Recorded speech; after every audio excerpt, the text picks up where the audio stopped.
يعني حقيقة أنا أثق بالأخ أبو مصطفى رئيس الوزراء، دولة رئيس الوزراء. أنا عرفته عن قرب عندما كان نائبا بالبرلمان معنا، وعندما عمل في وزارة الصناعة كان وزيرا في الدولة. والله كان عراقيا، يعني من أقول عراقيا ترى أعني بهذه الكلمة. والآن عراقيا؟ كان عراقيا، يعني قصدي من كان عراقيا. نأمل أن يبقى عراقيا، ولحد الآن هو عراقي ويعمل. هو نوبات شو اسمه يقول هسه بالدارج عندنا يقول شروقي، مو صحيح؟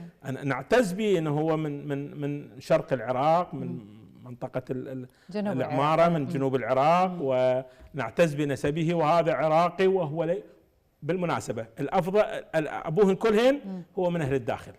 هذا بالنسبة لنا عندنا كبيرة جدا.